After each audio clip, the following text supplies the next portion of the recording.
Class 10 science chapter third metals and non metals के most important MCQs. So first question है on burning metals react with oxygen to produce. तो इसमें बताना है कि metals oxygen के साथ रिएक्ट करके क्या बनाता है। तो कोई भी मेटल जब ऑक्सीजन के साथ रिएक्ट करता है तो मेटल ऑक्साइड बनाता है। Question number 2. Which one of the following gas burns with pop sound when metals react with dilute acid? तो कोई भी मेटल जब डाइल्यूट एसिड के साथ रिएक्ट करता है तो हमें पता है एक सॉल्ट बनाता है, एक हाइड्रोजन गैस बनाता है। और जो हाइड्रोजन गैस है अगर हम उसे बर्न करेंगे तो पॉप साउंड से वो बर्न होगा। तो इसमें वही पूछा कौन सी गैस बर्न होती है पॉप साउंड से। तो राइट आंसर है हाइड्रोजन। तो second is the right answer. Question number third, which of the following is more reactive with water. इसमें से कौन सा है वो मोर रिएक्टिव है वाटर के साथ। First sodium, second magnesium, third iron और फोर्थ है पोटेशियम। तो जो हमारा सोडियम होता है वो मोर रिएक्टिव विथ वाटर होता है। तो राइट आंसर होगा sodium. Question number 4, the reaction of dash with aluminium is use to join railway tracks. वो रिएक्शन जो जो जिसमें हम एलुमिनियम और एक और प्लस में एक और चीज़ लेके उसको रिएक्ट करवा के उसे हम यूज़ करते हैं रेलवे ट्रैक्स को जॉइन करने के लिए। तो रिएक्शन किसकी होती है, एक एलुमिनियम और दूसरा क्या होता है आयरन ऑक्साइड, यानी कि फोर्थ आंसर है Fe2O3। तो आयरन ऑक्साइड और एलुमिनियम की रिएक्शन को हम यूज़ करते हैं रेलवे ट्रैक्स को जॉइंट करने के लिए। So right answer 4। Question number 5, which of the following metals reacting with sodium hydroxide solution produce hydrogen gas. इसमें से कौन सा मेटल है जो सोडियम हाइड्रोक्साइड यानी NaOH के साथ रिएक्ट करके हाइड्रोजन गैस प्रोड्यूस करेगा। फर्स्ट है कॉपर, सेकंड एलुमिनियम, थर्ड है आयरन, फोर्थ है जिंक। तो हमारा जो एलुमिनियम यानी 2 और जो 4 है जिंक, ये दोनों ऐसे मेटल है जब ये रिएक्ट करते हैं सोडियम हाइड्रोक्साइड से तो हमारा हाइड्रोजन गैस प्रोड्यूस होता है। तो राइट आंसर होगा 4, 2 and 4। Question number 6, generally metals react with acids to give salt and hydrogen gas. हमें पता है जो मेटल्स होते हैं वो एसिड के साथ यूज़ करके सॉल्ट और हाइड्रोजन गैस बनाते हैं। तो विच of the following acids doesn't give hydrogen gas on reacting with metals accept Mn और Mg। तो हमें बताना है इसमें से कौन से एसिड्स है जो हमारे रिएक्ट मेटल के साथ रिएक्ट करके हाइड्रोजन गैस नहीं बनाते। फर्स्ट है HCl, सेकंड HNO3, थर्ड है H2SO4 और फोर्थ है ऑल ऑफ द अबव। तो इसका राइट आंसर होगा HNO3। तो second is the right answer.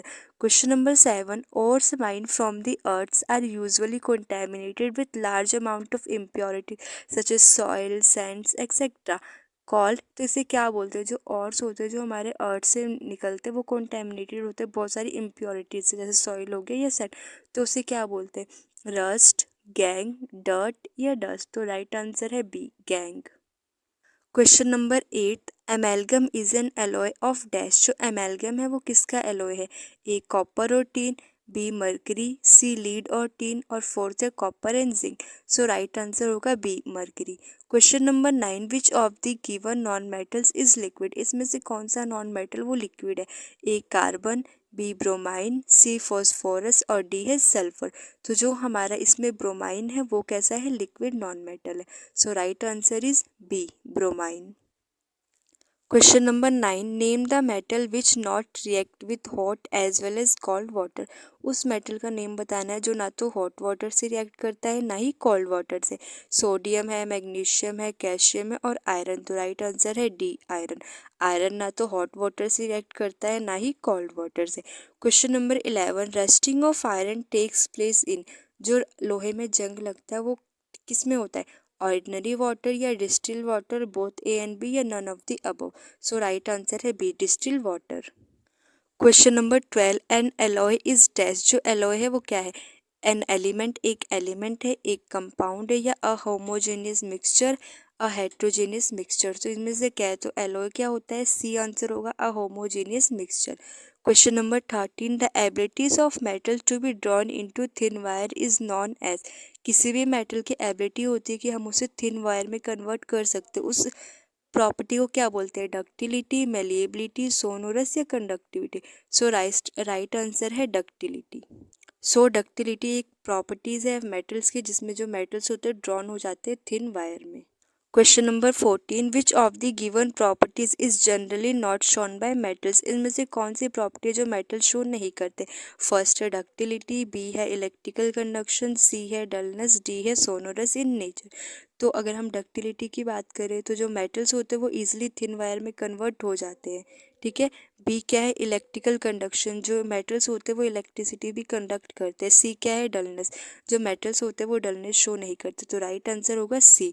Okay, question number 15. Elements X, Y and Z are configured in the following ways in terms of their electronic configuration. X की configuration 2 और 4 है, Y की 2 और 7 है और Z की 2 और 1 है। Which two elements will combine to form an ionic compound? और उसके फॉर्मूला भी लिख। तो हमें इसमें बताना है तीन एलिमेंट्स है, उनकी इलेक्ट्रॉनिक कन्फिग्रेशन दे रखी है। हमें बताना है इन तीनों में से कौन से दो कंबाइन होकर आयनिक कंपाउंड्स बनाएंगे और उसका फॉर्मूला क्या होगा। तो अगर हम एक्स एलिमेंट के देखें तो एक्स एलिमेंट का इलेक्ट्रॉनिक कन्फिग्रेशन 2 और 4 है। 4 है मीन्स ये एक्स क्या है नॉन मेटल। वाई की बात करें तो 2 और 7 है तो वाई भी क्या है नॉन मेटल। जेड की बात करें 2 और 1 तो जेड कैसा है मेटल। तो हमें पता है आयनिक कंपाउंड कब फॉर्म होते हैं जब मेटल्स और नॉन मेटल कंबाइन हो। तो हमारा जेड कैसा है मेटल और वाई है नॉन मेटल। तो जब वाई जेड और वाई कंबाइन होंगे तो एक आयनिक कंपाउंड बनेगा। तो राइट आंसर क्या होगा ए जेड और Y. Question number 16. Galvanization is a method of protecting iron from rusting by coating with a thin layer of dash. जो गैल्वनाइजेशन है वो एक प्रोसेस होता है, एक प्रोटेक्टिंग मेथड होता है जिसमें हम क्या करते हैं आयरन को लोहे को रस्टिंग यानी जंग से बचाते हैं। कैसे बचाते हैं हम उसके ऊपर एक थिन लेयर कर देते हैं। किसकी करते हैं गैलियम की, एल्युमिनियम की, जिंक की या सिल्वर। तो राइट आंसर होगा जिंक। तो गैल्वनाइजेशन मेथड में क्या होता है आयरन के ऊपर एक कोटिंग की जाती है जिंक से जिससे कि आयरन जो है वो रस्टिंग से बचा रहे। Question number 17. Alloys are homogeneous mixtures of a metal with a metal or non-metal. Which among the following alloys contain non-metals as one of its constituent? हमें पता है एलोयज जो होमोजेनियस मिक्सचर होते हैं मेटल्स और नॉन मेटल्स के, ठीक है। लेकिन इसमें से कौन सा एलोय है जिसके अंदर एक नॉन मेटल प्रेजेंट होता है, कंटेन्स होता है। पहला ग्रास है, फिर ब्रॉन्ज, फिर एमेल्गम और स्टील। तो राइट आंसर होगा डी स्टील। तो बच्चों ये थे हमारे चैप्टर थर्ड के important questions. Thanks for watching.